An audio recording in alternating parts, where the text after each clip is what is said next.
He was ridiculous. I think he averaged 27 his sophomore year or something like that.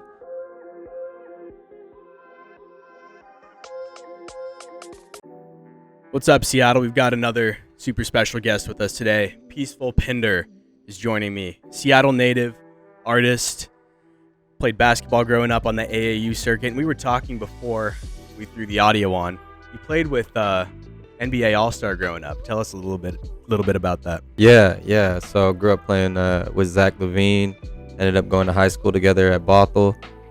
Shout out to Zach and everything that he's done. Congratulations on your newborn, bro. Absolutely. Yeah, that's beautiful. Just tell people all the time, like, you could see he was going to be a first-round draft pick, especially when we got to, like, 7th, 8th, 9th grade. He always played up AAU, but it's just, like, the dedication to excellence.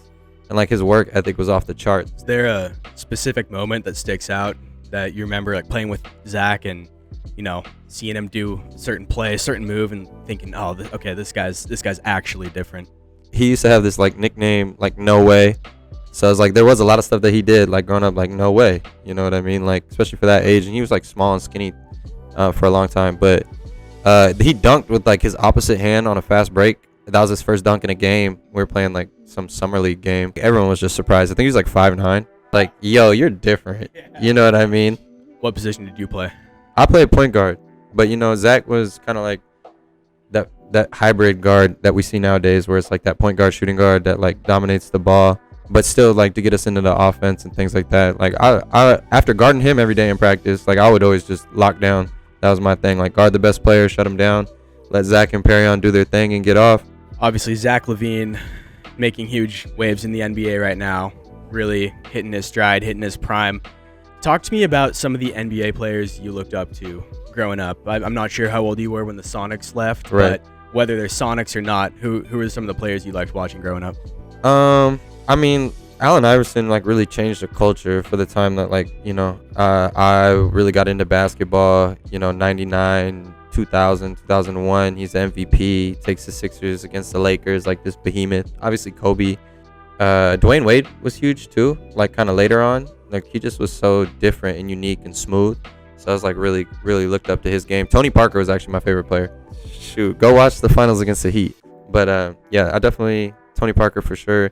I mean, in terms of Sonics, like, Ray Allen was cool, Rashard was cool, but Earl Watson was scrappy, you know, like, just a classic point guard and get it done, and that's how I like to play. So Chris Paul too.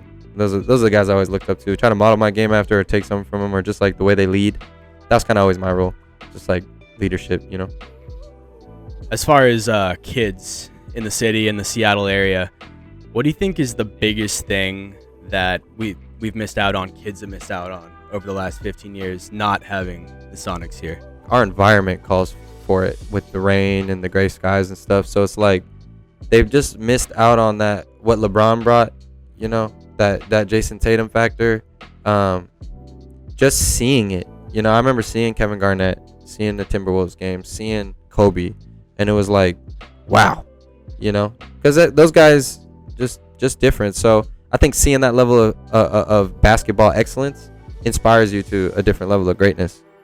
You mentioned the game the other week with LeBron, Tatum. What did that mean for the city? I think it's huge. Like, basketball infrastructure and what Jamal, Nate, IT do for pouring back into the city. Avery Bradley, you know, shout out all of them. And there's other names, Jason Terry, and, you know, you go farther back. That's what has to happen in the music scene. You know, I think that's the conversation now. And what do we do about that? What are the action steps over the next 5 to 10 years to make all of this talent that we have the same way we have it in the basketball community? But we've developed community. We've developed infrastructure. I think it just pours into that. It pours into the infrastructure that we have. It brings light to the city. There's so many talented people.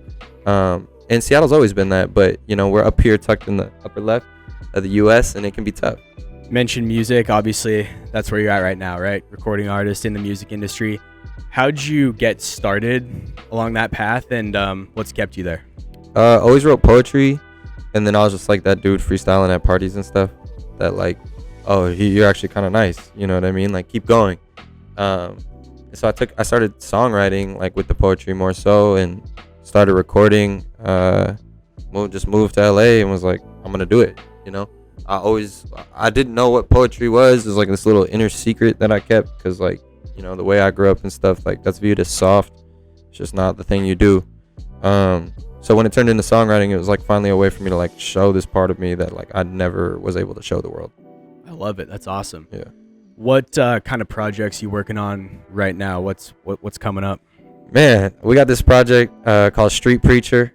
Super excited about it. Working on it with the Ruby Room, you know, all-star producers, Elon Wright, Nima Schemes, some other people around the city too, but mainly Nima and Elon. You know, it's an album about like death and rebirth and just continuing to grow. And it's kind of me just like, I don't want to be real introspective rapping the whole time. Like there's a lot of people we could look to that kind of just like always talking about themselves. So I just want to kind of like get out one project where it's like I get to tell my story, people can kind of get familiar, and then we can just like make music freely, you know, for a little bit. But yeah, it's called Street Preacher. It's super dope. Just about peace, love, and unity, everything I represent. And yeah, it'll probably be out beginning of next year. Where can people find you on social media, stream you, all that stuff? Yeah, I'm on all streaming platforms, Spotify, Apple Music. Everything's under Peaceful Pinder. I'm most active probably on Instagram.